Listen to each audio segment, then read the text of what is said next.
Welcome back جی. Break کے بعد آپ کے ساتھ ہیں اور ہمیں گفتگو کرنی ہے قربانی کے مسائل کے حوالے سے. معزز مہمان اسٹوڈیوز میں موجود ہیں. پہلے ان کا تعارف کروا دوں. موجود ہیں حافظ عبد المنان، نعت خواں ہیں، ان کو خوش آمدید کہیں گے. حافظ صاحب السلام علیکم. کیسے ہیں آپ؟ الحمدللہ، آپ کی دعائیں ہیں جی. ان کے ساتھ موجود ہیں مولانا نعمان فاروقی صاحب، معروف عالم دین ہیں، مصنف ہیں، صحافی ہیں، ہمارے مستقل ساتھی بھی ہیں. ان کو بھی خوش آمدید کہیں گے. سر السلام علیکم. وعلیکم السلام ورحمۃ اللہ. کیسے ہیں سر؟ خیریت سے ہیں؟ اللہ کا شکر. مجھے شکریہ ادا کرنا ہے آغاز میں آپ کا. آپ نے وقت نکالا، کمٹمنٹ تھی، آپ کے آنے کا شکریہ. بہت شکریہ. تھینک یو ویری مچ جی. اس سے پہلے کہ ٹاپک کی طرف چلیں، چند ایک چیزیں ہیں میں آپ کی گوش گزار کر دوں. قربانی عربی زبان کے لفظ قرب سے ہے. یہ اس کا مطلب کسی شے کے نزدیک ہونا ہے.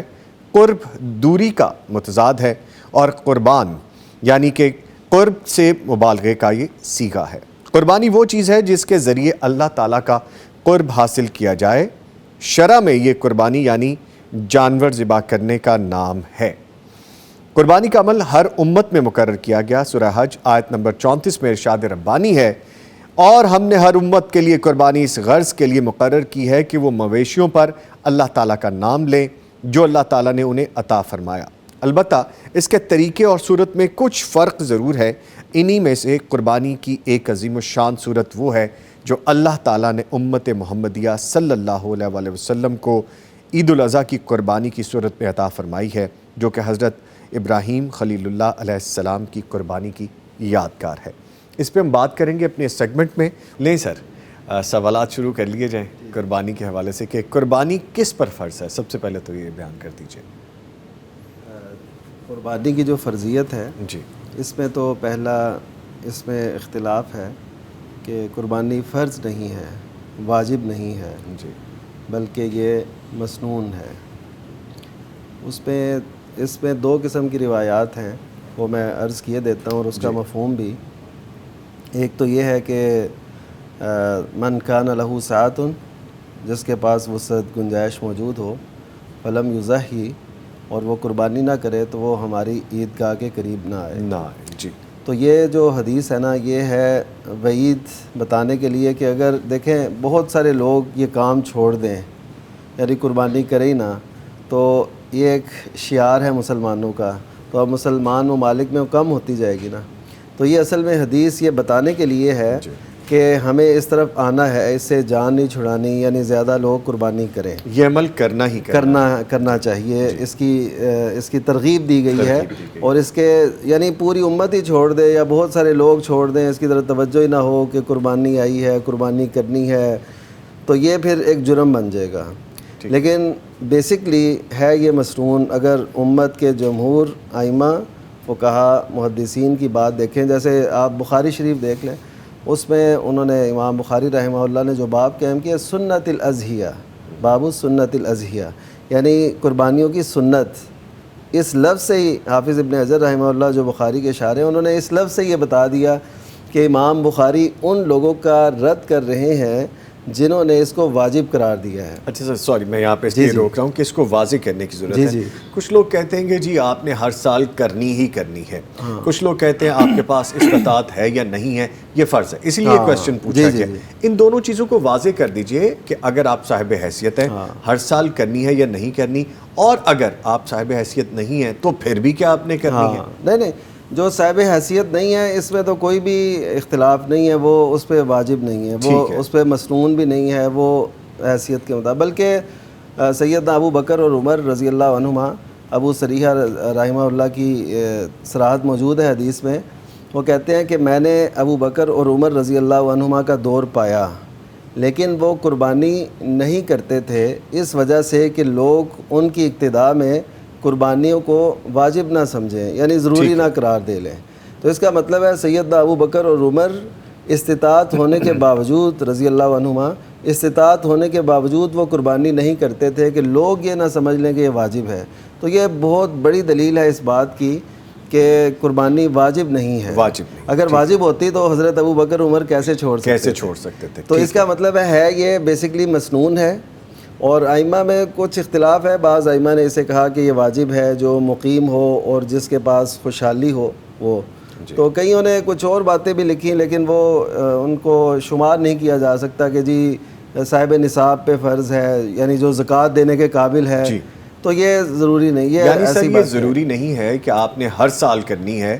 آپ نے اگر کر دی تو ٹھیک ہے, اگر آپ نے نہیں کی تو گناہ نہیں ہے. لیکن یہ ہے کہ پوری امت اگر چھوڑ دے, نہ کرے, اس طرح توجہ ہی نہ ہو کسی ملک کی, کسی محلے کی, کسی شہر کی, تو یہ پھر ایک جرم بن جائے گا. ٹھیک ہے. اچھا, اس میں پھر ایک اور بات یہ ہے کہ جب ہم کہتے ہیں نبی صلی اللہ علیہ وسلم کے حوالے سے اگر ہم دیکھیں تو آپ کے پاس آپ جانتے ہیں کہ ہر وقت وہ حالات ایسے نہیں تھے, لیکن آپ نے قربانی کی ہے.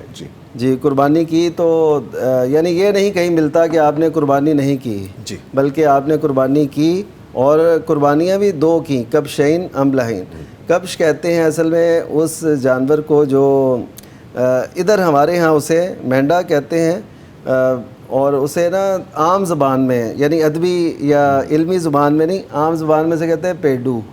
اچھا لوگ نا دمبا اور یہ جو آپ کہہ رہے ہیں پیڈو جس کو کہہ رہے ہیں, ان دونوں میں فرق ہے. ہاں فرق ہے, چھترا اور دمبا میں فرق ہے. اور نبی صلی اللہ علیہ وسلم نے جو کیے نا وہ کبش کیے. جی آپ اگر نیٹ پہ لکھیں گے نا مینڈا سینگوں والا, ہاں وہ سینگوں والا, وہ اس کی تھوڑی دم تھوڑی لمبی ہوتی ہے. جی بالکل. تو میں نے الحمدللہ کئی سال اس کا وہ کیا. یہ ڈھونڈتے کہاں سے ہیں یہ نا ملتے ہیں؟ اگر آپ کو بتائیں کاموں کی میں منڈی لگتی ہے اس کی زیادہ, مینڈوں کی. ہاں جی اچھا مینڈوں کی نا, تو وہ اس کا گوشت بڑا لذیذ ہوتا ہے, بڑا طاقت. یہ آتے ہیں سوات کے علاقے سے زیادہ تر, تو وہ اصل مینڈا ہے.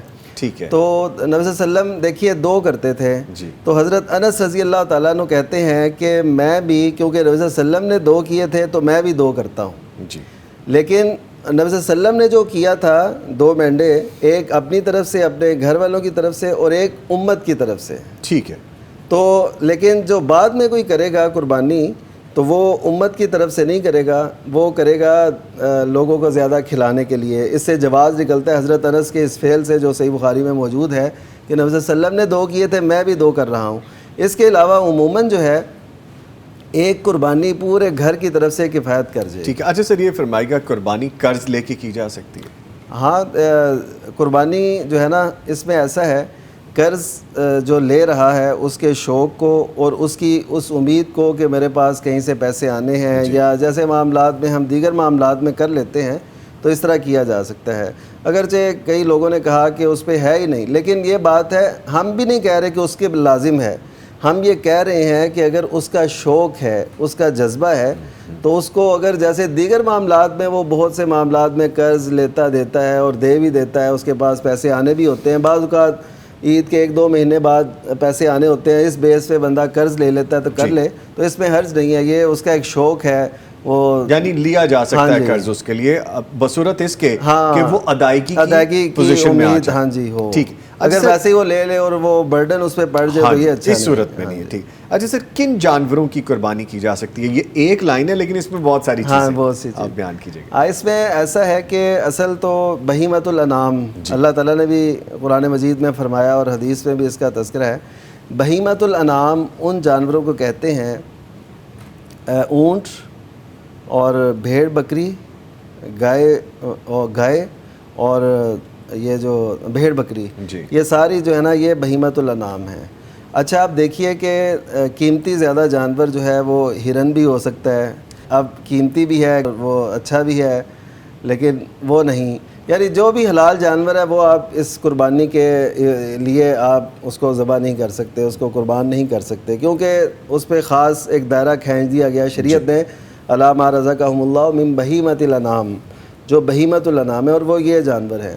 اس میں ایک تھوڑا سا اختلاف ہے لیکن ہم اسے جان بوجھ کے اگنور کرتے ہیں, اس پہ زیادہ بات نہیں کرتے. وہ ہے جو ہے کٹے کی قربانی کا, کٹے کو جو بھینس کی نسل سے, جی بھینس کی نسل. اگرچہ کئی لغت والوں نے بھی جاموس کو بکر کی جن سے شمار کیا ہے. جی یعنی اہل لغت بکر کہتے ہیں نا گائے کو, اور یہ جاموس کہتے ہیں بھینس کو, تو وہ کہتے ہیں نوع من البقر.